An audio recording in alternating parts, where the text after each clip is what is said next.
सेवा भारती और स्वदेशी जागरण मंच भिवानी के संयुक्त तत्वावधान में शनिवार को स्थानीय भगत सिंह चौक स्थित स्वर्गीय लाला गंगाराम भोजको स्मृति भवन में स्वावलंबन कंप्यूटर केंद्र का शुभारंभ किया गया।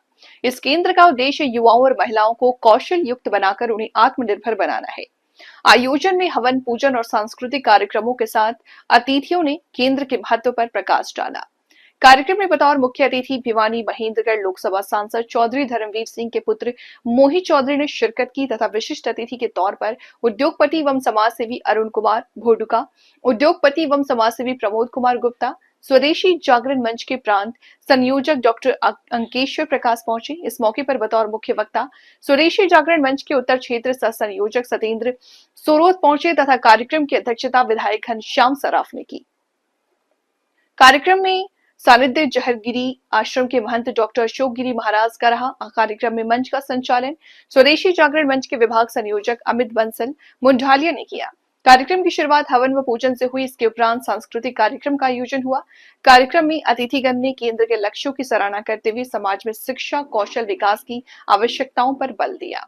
मुख्य वक्ता सतेंद्र सौगेत उत्तर क्षेत्र सह संयोजक स्वदेशी जागरण मंच ने स्वदेशी भावना पर बल देते हुए कहा कि स्वदेशी जागरण मंच का मूल मंत्र ही आत्मनिर्भरता है। कंप्यूटर और सूचना प्रौद्योगिकी के क्षेत्र में स्वदेशी सॉफ्टवेयर और उपकरणों का प्रयोग बढ़ाना होगा। यह केंद्र हमारे युवाओं को हुनरमंद बनाकर उन्हें केवल नौकरी चाहने वाला नहीं बल्कि नौकरी देने वाला बनाएगा। इस अवसर पर विधायक घनश्याम सराफ ने कहा कि इस केंद्र का नाम स्वर्गीय लाला गंगाराम जी भोडुका के नाम पर होना चाहिए। उनके प्रति सच्ची श्रद्धांजलि है। हमें अपनी युवा शक्ति को सही दिशा में देनी होगी। स्वावलंबन केवल व्यक्तिगत उत्थान नहीं बल्कि स्वदेशी जागरण का भी आधार है। हम सभी को इस केंद्र के माध्यम से अधिक लोगों को लाभ पहुंचाने में सहयोग करना चाहिए। आज हमारे माननीय प्रधानमंत्री आइए अब कार्यक्रम को आगे लेकर जाते हैं। नरेंद्र मोदी जी ने पूरे देश की जनता से एक आह्वान किया है कि हर घर स्वदेशी घर घर स्वदेशी, क्योंकि टैरिफ के नाम पे हमें कुछ लोग आके दिखाने में लगे। इसका तोड़ ढूंढने के लिए प्रधानमंत्री जी ने ये आह्वान किया है। प्रत्येक घर में बीजेपी का कार्यकर्ता जाएगा और अपनी बातें रखेगा और स्वावलंबी भारत बने, इसके लिए हमें दूसरों पर निर्भर नहीं रहना चाहिए। हम अभी अभियान चलाएंगे, 1, 2 या 3 आइटमों को घर से हटाएं। जो विदेशी आइटमें हैं उनका प्रयोग हम कम से कम करें और जो हमारे प्रोडक्ट्स हैं उनका हम ज़्यादा से ज़्यादा इस्तेमाल करेंगे।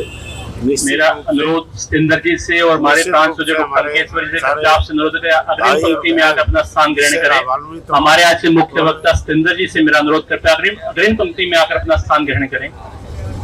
आज हम चाहते हैं कि 2047 तक जो एक सपना भारत के प्रधानमंत्री जी ने देखा है, उस सपने को साकार करने के लिए हम इस टाइप के पहलुओं पर काम करना होगा कि हम सारे स्वदेशी ब्रांड के अंतर्गत आने वाले चीज़ों का इस्तेमाल करें। निश्चित रूप से हमारा देश बहुत आगे बढ़े। स्वदेशी जागरण मंच का बहुत ही शानदार आयोजन है जो स्वावलंबन को बढ़ावा और प्रेरित देने के लिए बना है और काफी कुछ आज हमारे देश में इस तरह की जरूरत है, क्योंकि अमेरिका जैसा देश जहाँ टैरिफ के माध्यम से उनको दबाना चाहता है, उसके लिए स्वावलंबन एक रास्ता है जिसके जरिए हम स्वावलंबी बनके और देश में आई चुनौतियों का सामना कर सकते।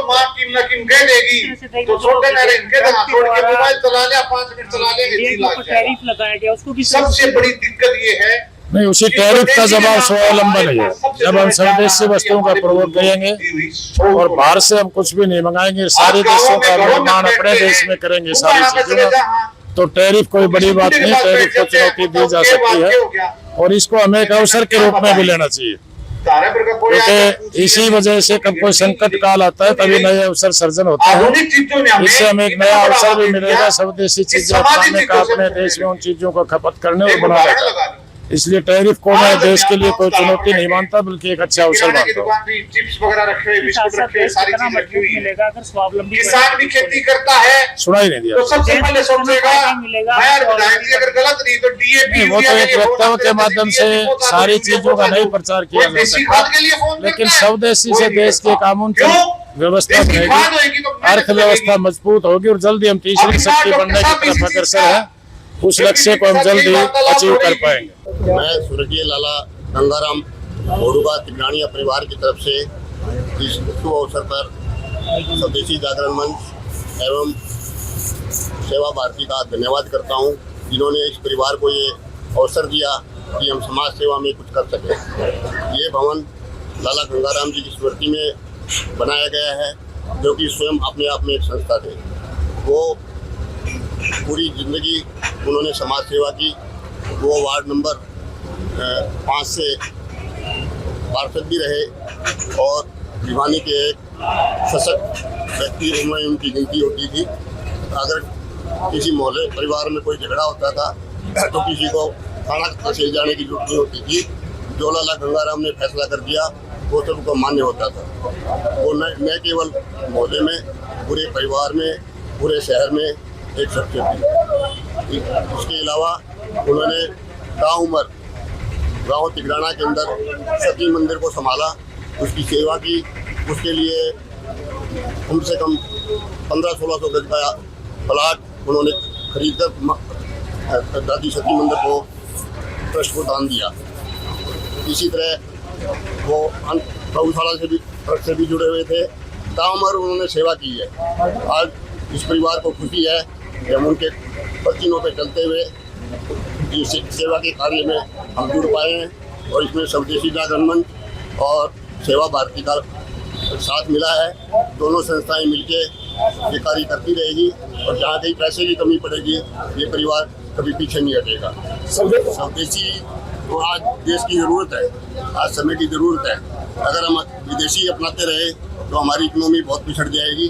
अगर हमें स्वावलंबी बनना है और जैसे कंप्यूटर सेंटर खोला गया है, आज के ज़माने में कंप्यूटर युग है। बच्चे कोई भी कस्सी चलाना, लोहार का बच्चा लोहार का काम नहीं करता, कुम्हार का बच्चा कुम्हार का काम नहीं करता, खाती का बच्चा खाती का काम नहीं करता। वो BA कर लेता है, MA कर लेता है, उसको वाइट कॉलर जॉब चाहिए और सबसे पहले कंप्यूटर की चाहिए। आज कंप्यूटर युग में न केवल बड़ी फैक्ट्रियों में, एक छोटे छोटे संस्थान में, छोटी छोटी दुकानों में भी कंप्यूटर लग गए हैं। कोई बिल बनाना है, इनवॉइस बनानी है, तो कंप्यूटर तो आगे आने वाले युग में रहेगा ही और जो इससे सीख के जाएगा वो रोजगार पाएगा ही पाएगा। क्या नाम सर? सत्येंद्र सौरोत, स्वदेशी जागरण मंच उत्तर क्षेत्र सह संयोजक का दायित्व है। आज जो स्वदेशी जागरण मंच के द्वारा जो कार्यक्रम किया गया, क्या कार्यक्रम स्वदेशी आज भिवानी में स्वदेशी स्वावलंबन केंद्र का उद्घाटन किया जा रहा है। तो स्वावलंबन और स्वदेशी दोनों ही बहुत आवश्यक कड़ियां हैं जिनके माध्यम से हम देश को पुनः विश्वगुरु और सोने की चिड़िया बना सकते हैं। तो ये एक बहुत बड़ा महामंत्र है और इसको हम 1991 से ही लगातार जन जन में लेकर जा रहे हैं।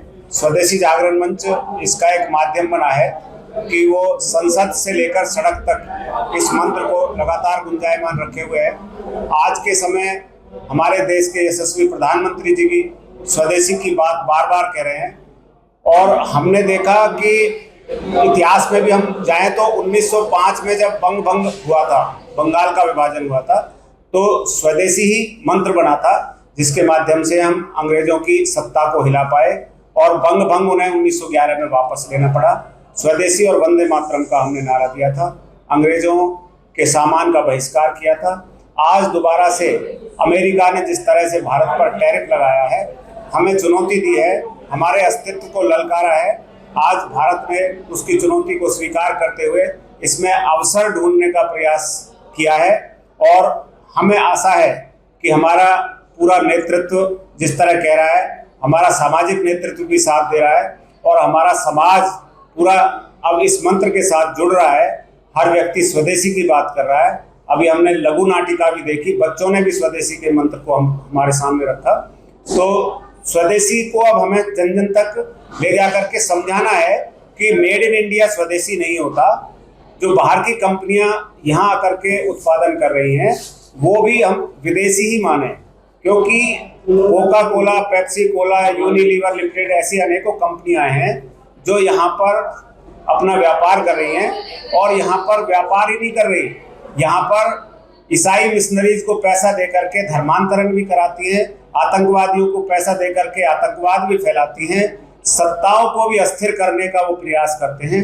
तो ऐसे सभी षड्यंत्रकारी मल्टीनेशनल विदेशी कंपनियों के सामान का बहिष्कार करना है हमें, और लघु उद्योग को बढ़ावा देने के लिए हमें तत्पर रहना है, जिससे कि हमारे युवाओं को रोजगार मिले, हमारे उद्यमी आगे बढ़े।